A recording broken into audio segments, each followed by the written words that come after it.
Hua Ken langsung marah. Amarahnya meluap. Apa maksudmu kau belum mengalahkanku? Apakah kita bahkan pernah bertarung?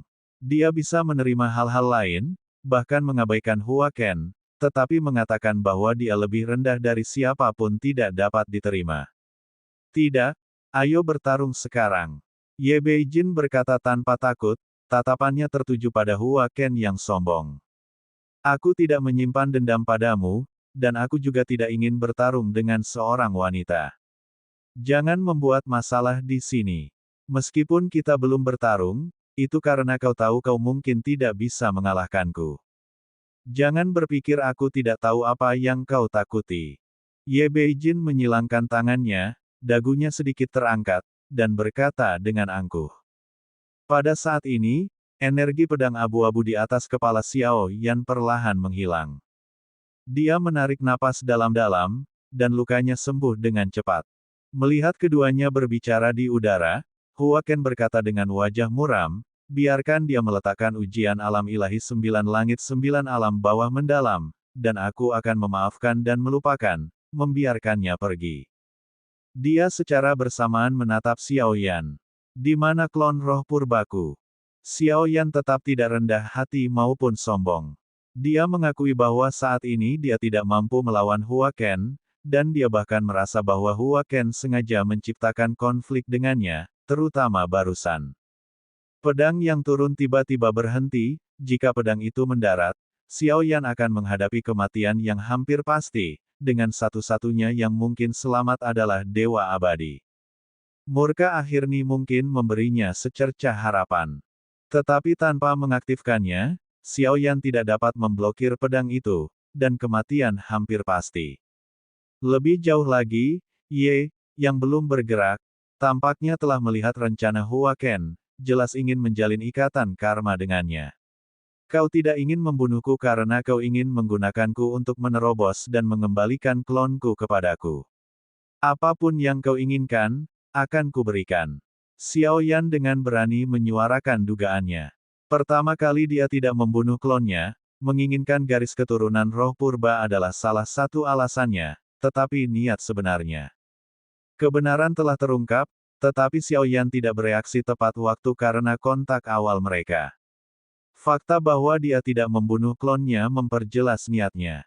Klon, maksudmu garis keturunan roh purba itu? Bukan denganku. Hua Ken dengan keras membantahnya. Ingatan terakhir Xiao Yan adalah tentang jurang es Xuanming ini. Selain Hua Ken, siapa lagi yang mungkin datang ke sini? Dia tidak bisa membayangkan orang lain datang ke jurang es Xuanming ini. Sosok yang persis sepertiku, bagaimana kau menjelaskannya? Xiao Yan bertanya dengan ekspresi gelap. Sosok yang persis sepertimu. Aku belum pernah ke sini sebelumnya, apa hubungannya denganku? Hua Ken mendengus dingin, terdengar benar-benar meyakinkan. Jiao Yan mengerutkan kening. Ye Beijing sudah 2 langkah jauhnya, hendak menangkap Hua Ken. Mengapa membuang-buang kata dengannya? Pencarian jiwa saja sudah cukup. Ye Beijing mengulurkan tangan dengan liar, dan Hua Ken menghindar. Apakah kau gila? Hua Ken benar-benar takut pada Ye Beijing. Kumohon, Yang Mulia 9 yang surgawi. Sejujurnya, kata Xiao Yan dengan suara berat, apakah aku, Yang Mulia 9 yang surgawi yang terhormat, perlu berbohong kepada semut sepertimu? Aku tidak sepertimu, aku tidak punya sifat untuk berbohong. Hua Ken langsung mendengus dingin. Ye Beijing semakin marah mendengar ini dan menyerang lagi. Jika kau terus berpura-pura, aku akan mencekikmu dan mengungkap semua perbuatan memalukanmu. Hua Ken menghindar berulang kali. Ye Beijing akhirnya berhenti, dan bahkan dari kejauhan, Xiao Yan bisa merasakan ketidaknyamanan dan kegelisahannya. Kau bahkan tidak bisa mengurus klonmu sendiri, kau gagal sebagai Yang Mulia. Daripada bertanya padaku, kau seharusnya bertanya pada Jiu Yu Xuanmingyan. Dia pasti lebih tahu daripada aku. Hua Ken tertawa marah.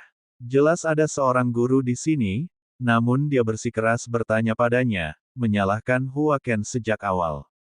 Jadi dia tidak pernah mencurigai hal lain, hanya berasumsi bahwa itu semua adalah perbuatan Hua Ken. Meskipun ia menyangkal dengan keras, pikiran Xiao Yan bergejolak, dan ia melepaskan buah pir api mendalam 9 meter 2 dari dalam tubuhnya. Apakah kau tahu di mana klonku? Buah pir api mendalam 9 meter di hadapannya berubah menjadi seorang gadis kristal es. Menanggapi pertanyaan Xiao Yan, ia mengulurkan jarinya dan meletakkannya di dahi Xiao Yan. Di ruang yang remang-remang, Xiao Yan melihat klonnya benar-benar membeku, hampir berubah menjadi patung es, dan ia tidak tahu berapa banyak waktu telah berlalu. Dalam kegelapan, bayangan hitam yang berkedip-kedip perlahan muncul. Pupil mata Xiao Yan sedikit menyempit. Ini adalah sesuatu yang tidak diharapkan Xiao Yan. Mungkinkah hilangnya kontak antara dirinya dan klonnya bukanlah ulah Hua Ken, melainkan ulah Zhang Misi. Tapi ia tidak bisa menarik kesimpulan terlalu cepat. Xiao Yan berusaha mati-matian untuk melihat topeng di atas bayangan hitam dalam kegelapan. Saat mendekat, Xiao Yan melihat simbol vertikal seperti pupil mata pada topeng itu. Hal pertama yang Xiao Yan curigai adalah Sutong. Mengingat pernyataan sebelumnya, target Sutong adalah Hua Ken, jadi Sutong adalah orang yang paling logis berada di sini. Tapi sekali lagi, Xiao Yan sebelumnya mencurigai bahwa posisinya sebagai kepala divisi kepunahan dan anggota konferensi kekacauan membuatnya menjadi agen ganda. Mungkinkah Hua Ken adalah pencuri yang berteriak, "Hentikan pencuri"?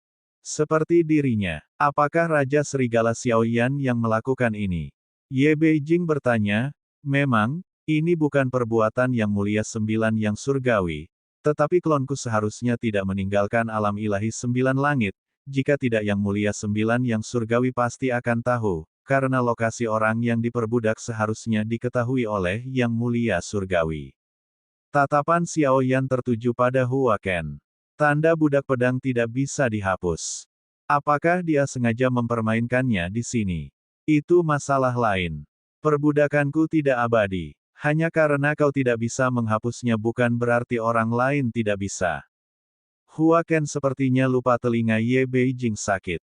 Kau ada di sana atau tidak? Katakan saja, teriak Ye Beijing sambil mencengkeram telinga Hua Ken.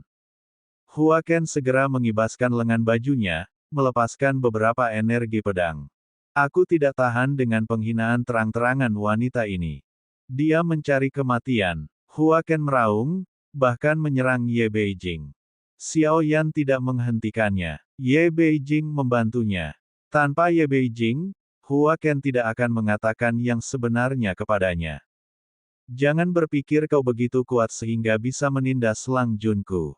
Hanya karena dia tidak bisa mengalahkanmu bukan berarti aku tidak bisa mengalahkan Ye. Beijing mengangkat tangannya dan menekan ke bawah, menyebabkan energi pedang yang menyapu berbalik arah. Sedikit membalikkan aturan pedang Hua Ken, pedang itu menunjukkan beberapa potensi, tetapi juga terjebak, seperti katak di dasar sumur, tidak pernah bisa melompat keluar. Sombong dan bodoh. Energi pedangmu dapat memusnahkan semua makhluk hidup, begitu juga milikmu. Hua Ken mencibir. Apa yang membuatmu berpikir kau bisa melepaskan kekuatan penuhmu? Jangan membual seperti sebelumnya tentang tidak mampu berdiri, mengatakan kau tidak bisa melakukannya tanpa emosi. Jangan lupa, akulah yang tidak menginginkanmu. Ye Beijing mengibaskan lengan bajunya dan mencibir. Ekspresi Hua Ken langsung berubah menjadi lebih buruk.